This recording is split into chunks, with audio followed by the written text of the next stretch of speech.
with you again at Little Vine.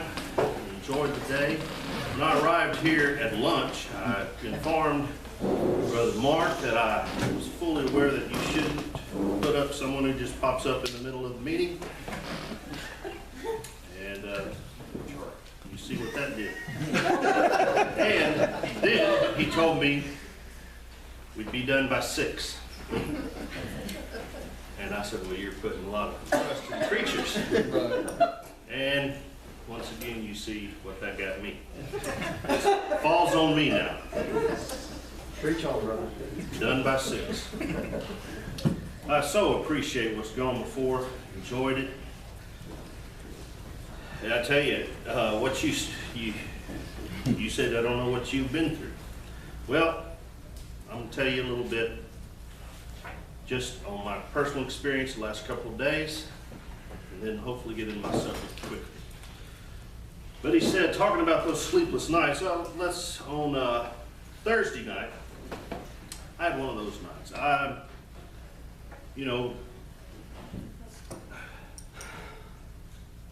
With the, I'm just going to tell you, the news about Brother Walton. Mm-hmm.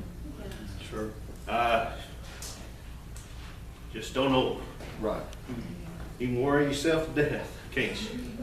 What's that mean? It's tragic news. Mm-hmm. Thursday night, I didn't get to sleep till 3.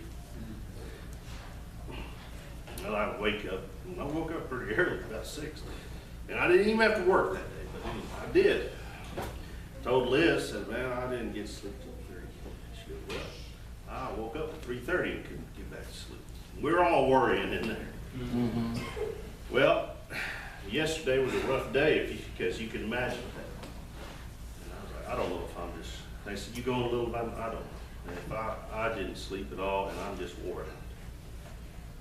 Well, last night, I go to bed. I said, I'm going to try to pray myself to sleep. Right. You know what? It worked. Mm-hmm. Prayed myself to sleep. Just pour out your heart. Right. What Brother Mike has said, I so appreciate. Where I want to go to, what have you stirred up my mind? Hebrews 4:14, seeing then that we have a great high priest that has passed into the heavens, Jesus, the Son of God, let us hold fast our profession. I love the way the Bible sets things out. It's been, I don't know, I have just a theme of mine for, I guess, a year. And yeah, I've been preaching, ordained a year, but yeah, that's it. Just how that the Lord will lay out a beautiful doctrine, or here's what you know. Right. Do this. Right. Seeing that you have a great high priest, hold fast your profession. For we have not an high priest which cannot be touched with the feeling of our infirmities, but was in all points tempted, like as we are, yet without sin. That's telling us who our high priest is. We have not one that hasn't been touched. That's a double negative, so that makes it a positive. Right. So we have a high priest that was in heaven, that dwelt in heaven, that left the portals of paradise to come and dwell in this low ground of sin and sorrow, in which we can't get out of to get back to heaven. But he left heaven and came and lived here and suffered as a man so that he could be our high priest. Right. All because he has been tempted. He is able to succor those that have been tempted. I tell you, we say, you hear that song, nobody knows the troubles that I've seen. Oh yes, somebody knows. Right. The Lord knows. Yeah. He knows the troubles. He's experienced them. He has been tempted in all, and yet without sin. Right. Oh, I tell you what. Seeing then we have this high priest, and we have not a high priest. Then it says, let us therefore come boldly unto the throne of grace. Brother Mike, you mentioned the throne of grace in there. And this is where it brought. Right. let us come boldly under the throne of grace. I think on boldly. It says, let us come boldly to the throne of grace. We've been talking about what prayer is. You're talking to the sovereign God who created this universe by speaking it into existence. And you're telling me to come boldly unto that? But it says, come boldly unto the throne of grace, that we may obtain mercy and find grace to help in time of need. How? It tells us in the Sermon on the Mount, blessed are the meek, the poor in spirit, how that we should be humble. There it says, come boldly. How can we come boldly to the throne of grace? I tell you, you look at who God is. Look at who you are in Him. Not by nature. Right. Not the way we were, our natural condition, which we inherited from Adam. Oh, but look at what we have inherited from Him. Yeah. Oh, Christ, who being made so much more excellent than the angels, as He hath by inheritance obtained a better name. Christ has obtained a better name by inheritance. Then it tells us in Romans 8, to whom He did foreknow, them He also did predestinate to be conformed to the image of His Son, that He might be the firstborn among many brethren. He's the firstborn among many brethren. We are His brethren. We are in Him, and His inheritance is this. And His inheritance is our inheritance. Right. Joint heirs with Christ. Yes, I knew. I was like, there's somewhere I should be going. Right. Romans 5. But we are joint heirs with Christ. Now you look at that and say, this is who I am. I am His, and His is mine. And I'm not saying do it with a haughty, proud heart. No. Oh, but like, look at the prayer. We heard the prayer of the Pharisee. Remember the prayer of the publican. Behold, have mercy upon me, as he smote his breast. Oh, but we can come boldly. Now I want to talk about God a little bit. How we can come boldly to His throne of grace. And I want to talk about some of His attributes in Daniel.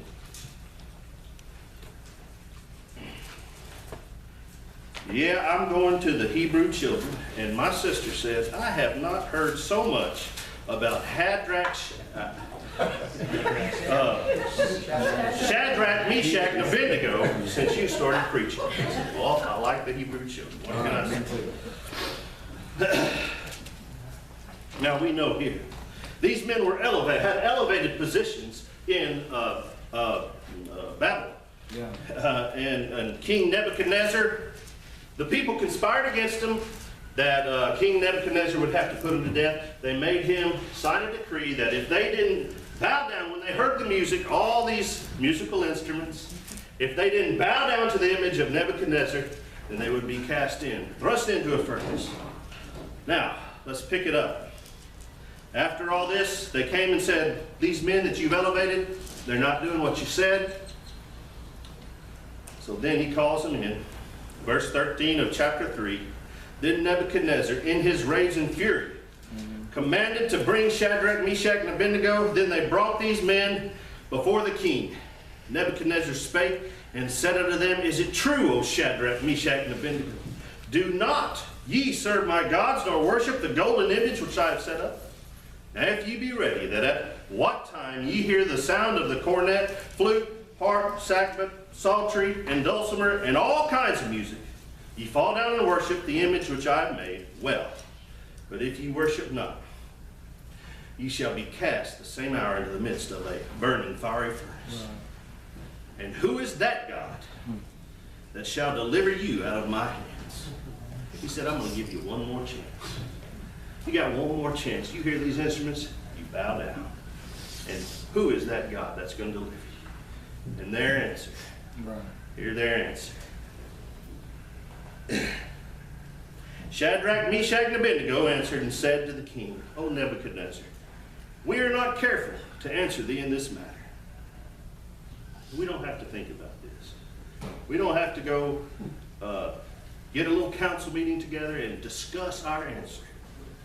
We're not careful to answer thee. If it be so, our God whom we serve is able to deliver us from the burning fiery furnace, and he will deliver us out of thine hand, O King. First attribute of God that I want to talk about, I'm not going to talk about them all. Right. He is able. Amen. He is able. If it be so, O King, our God is able. He's able to deliver us out of this furnace. He said, they're saying he's able. He can. It doesn't sound like such a big deal to us because we know the end of the story. Right. But he's telling this king, he can deliver us out of this furnace. But nonetheless, he will deliver us out of thine hand. Right. I tell you, there's a beautiful lesson there. You know, we might not get through some affliction in this world. Cancer, we might face cancer, as loved ones of ours are. Oh, we can say, though, God is able to deliver us. But he will deliver us. Right. It's without a doubt we will be delivered. Amen. Let us remember that. Oh, maybe they weren't delivered in that fiery furnace. Maybe the fourth person in there didn't walk with them. I tell you, they would have seen that person, would they not have, had they died in that furnace. Right. They would have seen him in paradise, as he told the thief, today thou shalt be with me in paradise. They would have been delivered by the furnace. Right. O King, he is able to deliver us out of thy hands. And he will deliver us out of thy hands. I tell you, our God is able. And I tell you, when we remember that, we can come boldly to the throne of grace. Oh, and tell him when you get there, God, I know you're able. Oh, I tell you, let our prayers start like that. Yeah. And I think our doctrine starts like that, not with who we are, but who God is. Yeah. Our Father, who art in heaven, Right. hallowed be thy name. We know, oh God, as much as we can, who you are. That you are the creator of this universe. Oh, that you have delivered time and time again. You've delivered the children of Israel through the Red Sea. You have delivered your people time and time again. God, we know you're able. He is able. Hebrews. Hebrews 7.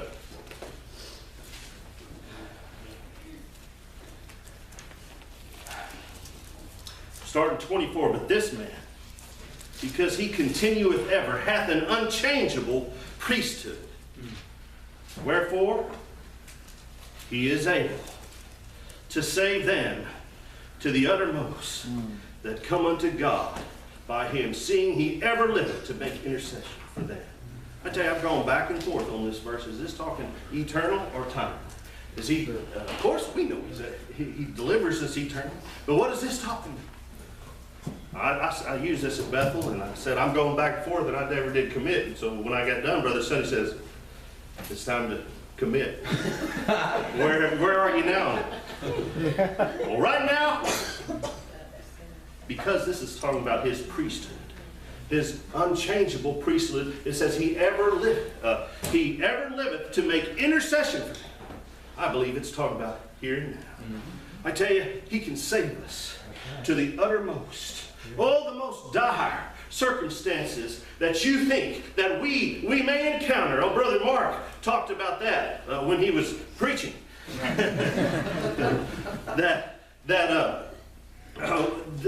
Inconsolable, I think, or just we can't be comforted. This is my time where I can't be comforted.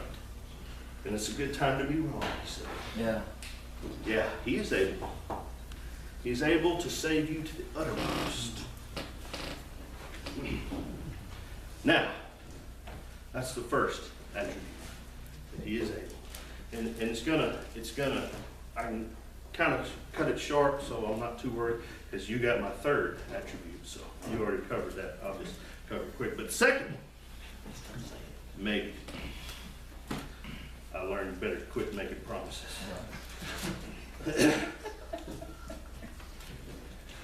Nothing worse than a lying preacher, right? 1 Corinthians 10. It tells us, there hath no temptation taken you. Nope. Let me start in 12. 10 and 12. Wherefore, let him that thinketh he standeth take heed, lest he fall. There hath no temptation taken you, but such as is common to men. We're not experiencing, though we may feel like we are the first one to experience, it's common to man. Nothing new under the sun. Brother Sutton's famous sermons. There's nothing. It says, there hath no temptation taken you, but such as common to man. But God is faithful,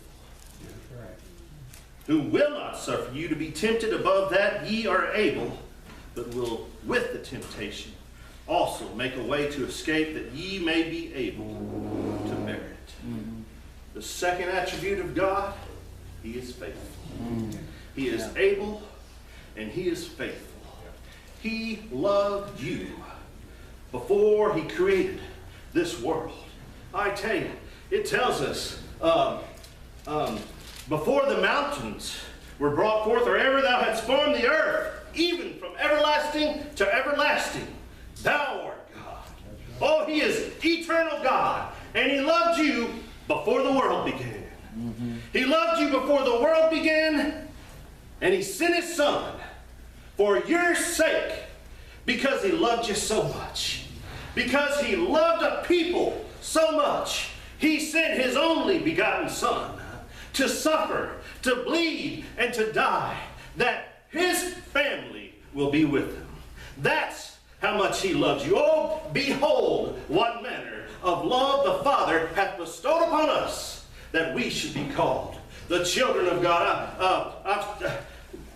One of the songs that's just been on my mind lately is Sharpsburg. In the second verse it says, on thy dear cross I fix mine eyes, then raise them to thy seat, till love dissolves my inmost soul at my Redeemer's feet. Or what we sang today, when I survey the wondrous cross. I tell you, it's good to survey the wondrous cross from time to time. Oh, and just to see what the Prince of Glory, the Prince of Peace, the King of this world endured. And when we can see that and know that he did it for us, oh, what manner of love that is, we say. Oh, we cry out, as those on the road to Emmaus says, did not our hearts burn within us? Oh, whenever we can see and behold that, oh, he loves us. And if he loves us, he will be faithful.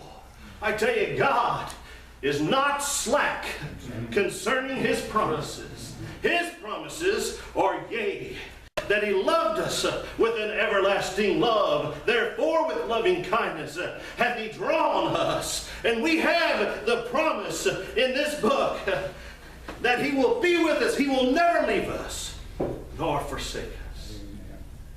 I tell you, he's faithful. He is faithful concerning his promises.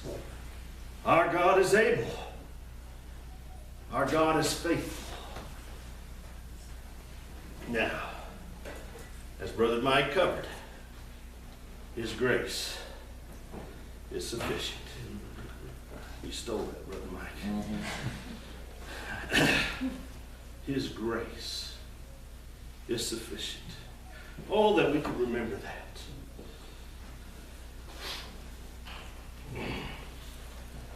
I've had a thought.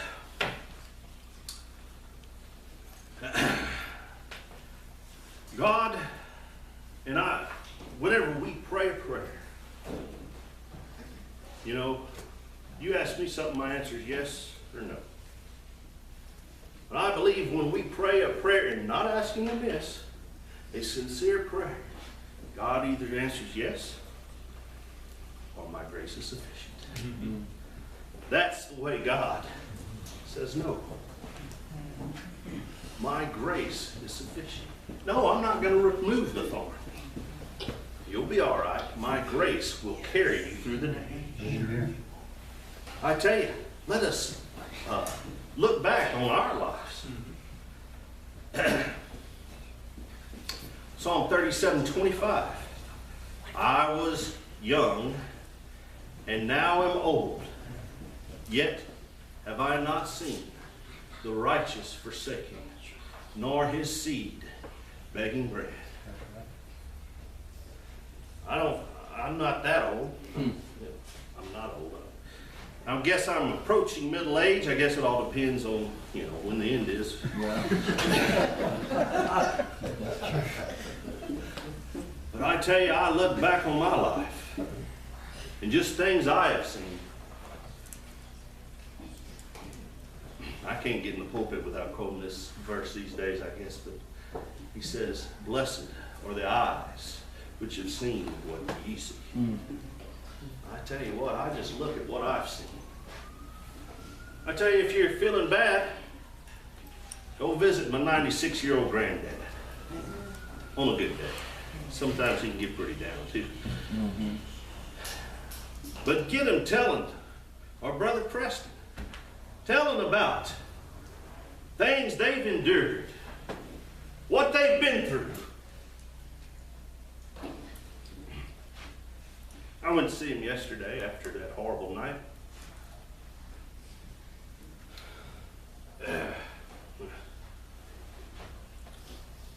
And, I talked to him about stuff.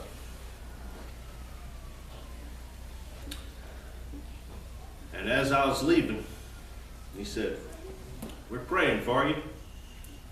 Let the Lord lead you.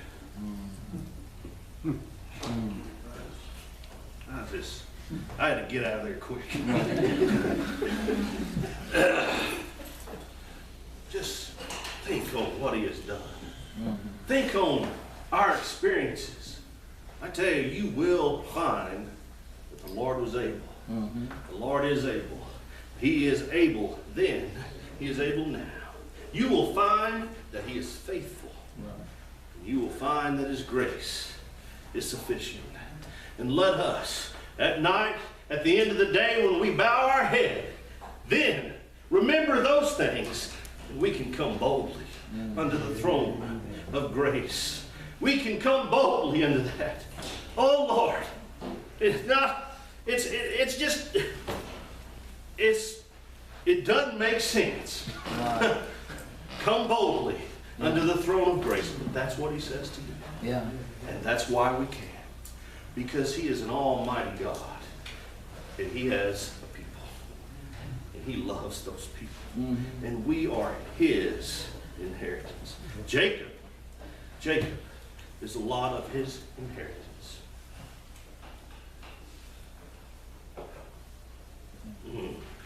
What did y'all want to help me quote it? Go ahead. 32, here we go, real quick. Deuteronomy 32. For the Lord's portion is his people. Jacob is a lot of his inheritance. Jacob, what does Jacob represent? Beautiful picture of election. For the children not being yet born, neither having done any good or evil, so that the purpose of God, according to election, might stand. It was said unto her, the elder shall serve the younger.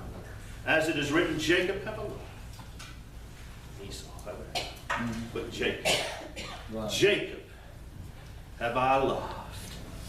We are Jacob. Jacob.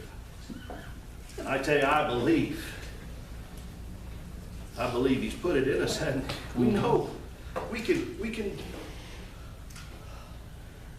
sincere hope, earnest expectation. Right. Because we have felt, as it is said in Romans 8, we have felt his spirit bear witness with our spirit, saying we are children of God, or sons of God. Oh, let us hold those experiences, and come boldly to the throne of grace, know that he is able, that he is faithful, and that his grace is sufficient. Oh, it is my prayer that the Lord's people remember these things. Amen. Oh, may it strengthen us in days to come. Right. That we stand, there's going to be hard times coming. Right.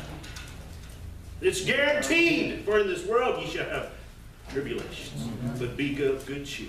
I have overcome the world.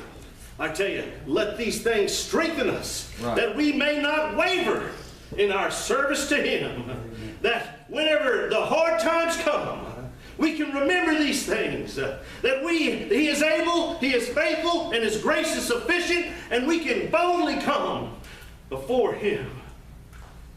Oh, as a child, as a son comes before his father.